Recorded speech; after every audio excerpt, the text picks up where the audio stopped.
আমার প্রিয় ছাত্রছাত্রীরা, আজ আমাদের আলোচনার বিষয় অভিযোজন। পরিবর্তন প্রকৃতির নিয়ম, আমরা তা সর্বত্রই অনুভব করি। আর এই পরিবর্তিত পরিবেশের সাথে মানিয়ে চলার জন্য জীবের যে সকল পরিবর্তন লক্ষ্য করা যায় তাকে আমরা অভিযোজন বলে থাকি। প্রকৃতির নিয়মে যারা পরিবর্তিত হয় তারাই টিকে থাকে। অভিযোজনের জন্য জীবের 3 প্রকার পরিবর্তন লক্ষ্য করা যায়। 1 নম্বর হলো গঠনগত পরিবর্তন, 2 শারীরবৃত্তীয় পরিবর্তন এবং 3 আচরণগত পরিবর্তন। এই 3 প্রকার পরিবর্তন জীবের লক্ষ্য করা যায়। আজ আমরা জঙ্গল উদ্ভিদ বা জেরোফাইট এবং লবণাম্ব উদ্ভিদ বা হ্যালোফাইটের অভিযোজনকে নিয়ে জানব। মরুভূমি অঞ্চলে যে সকল উদ্ভিদ জন্মায় তাকে জঙ্গল উদ্ভিদ বা জেরোফাইট বলা হয়। মরু অঞ্চলে জলের স্বল্পতা স্পষ্ট লক্ষ্য করা যায়। সে কারণে যে সকল উদ্ভিদ মরুভূমিতে জন্মায় তারা এমনভাবে অভিযোজিত হয় যাতে জলের অপচয় তাদের রোধ হয়। ফণিমনসা নামক কাঁটা জাতীয় গাছ মরুভূমি অঞ্চলে জন্মায়। তোমরা নিশ্চয়ই ফণিমনসা গাছ দেখেছো বা চিনো, না চিনলে দেখে নাও। আমার প্রিয় ছাত্রছাত্রীরা, 10ম শ্রেণীর সিলেবাস অনুসারে আমরা এখন ফণিমনসার বৈশিষ্ট্যকে নিয়ে একটু দেখব। এদের মূল মাটির অত্যন্ত গভীরে প্রবেশ করে জল সংগ্রহ করে, ফলে এদের যান্ত্রিক দৃঢ়তা অনেক বেশি হয়ে থাকে। এদের কাণ্ড চ্যাপ্টা এবং প্রসারিত হয়ে পাতার ন্যায় আকৃতি ধারণ করে। একে আমরা পর্ণকাণ্ড বলে থাকি। পর্ণকাণ্ডের অভিযোজনগত গুরুত্ব আমরা এবার জেনে নেব। যেহেতু ফণিমনসার পাতা থাকে না, তাই পাতার ন্যায় আকৃতি বিশিষ্ট কাণ্ড সালোক সংশ্লেষে সূর্যালোক শোষণে সহায়তা করে। তোমরা ফণিমনসার পর্ণকাণ্ডটাকে সুন্দর করে দেখে নাও। পাতায় পত্ররন্ধ্র থাকে, ফলে পাতা বাষ্পমোচনের প্রধান স্থান হিসেবে গণ্য হয়। এটা আমরা সবাই জানি। ফণিমনসার পাতা কাঁটায় রূপান্তরিত হয়, ফলে বাষ্পমোচন রোধ হয়। ফণিমনসার পাতা যে কাঁটায় রূপান্তরিত হয় এর অভিযোজনগত গুরুত্ব হল বাষ্পমোচন রোধ। ফণিমনসা জাতীয় জঙ্গল উদ্ভিদের কাণ্ডের বাইরে মোটা পুরু কিউটিকলের আস্তরণ থাকে, ফলে জল সহজে বাইরে বার হতে পারে না।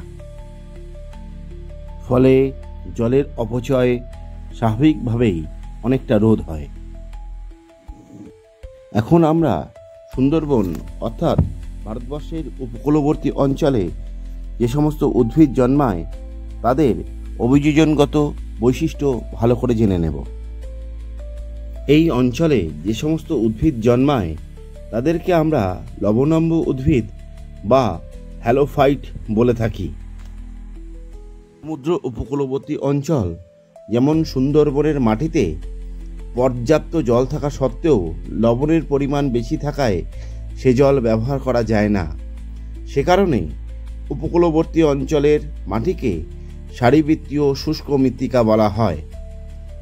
এখানে একটা ইংরাজি কবিতার কথা মনে পড়ে গেল, water water everywhere but no water to drink.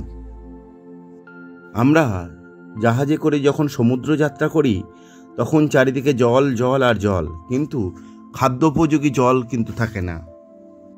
Sundarban অঞ্চলের মাটিতে থাকা জলের অবস্থাও ঠিক তেমনি।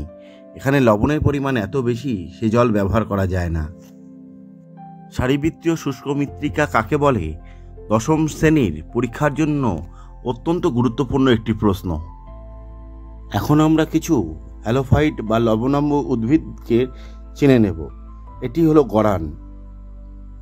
যে গাছটা দেখা যাচ্ছে সেটা হলো গেওয়া গাছ। এখানে সুন্দরী গাছের ছবি দেখে নাও। এটা হলো কেওড়া, এটা হলো গরান গাছ,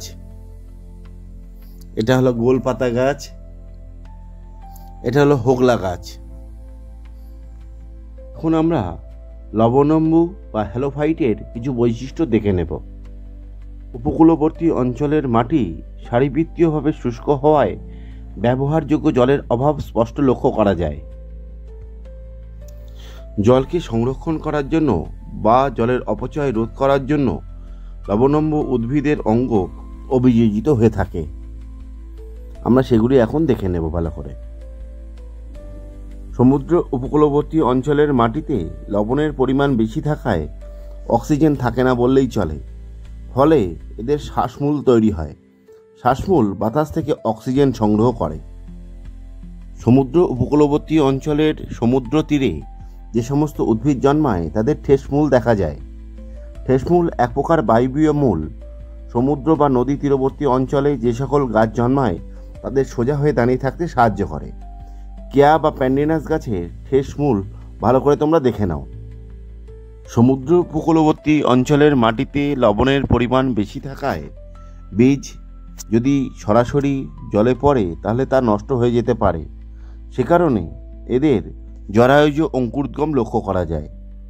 জরায়ুজ অঙ্কুরোদ্গম বা ভিভিপোরাস জার্মিনেশন ক্ষেত্রে ফল গাছে থাকা অবস্থাতেই বীজের অঙ্কুরোদ্গম ঘটে। ক্ষেত্রে বীজ অঙ্কুরিত হয়ে একটি ভল্লা আকৃতি বিশিষ্ট অংশ গঠন করে, যা পরিণত হয়ে গাছ থেকে ঝরে পড়ে এবং ভল্লা আকৃতির অঙ্কুরটি সরাসরি মাটিতে বসে যায়। ফলে জলে ভেসে যেতে পারে না অথবা সরাসরি লবণের সংস্পর্শেও আসে না। ফলে অঙ্কুরিত হয় এবং সহজেই সেখান থেকে নতুন চারা গাছের সৃষ্টি হয়। নিশ্চয়ই তোমরা জরায়ুজ অঙ্কুরোদ্গম বিষয়টা ভালো করে বুঝতে পেরেছ, আমি আশা রাখি। এখানেই আমরা অভিযোজনের প্রথম অধ্যায় শেষ করলাম। এই অংশে আমরা লবণাম্ব উদ্ভিদ এবং জঙ্গল উদ্ভিদের অভিযোজনকে নিয়ে জানতে পেরেছি।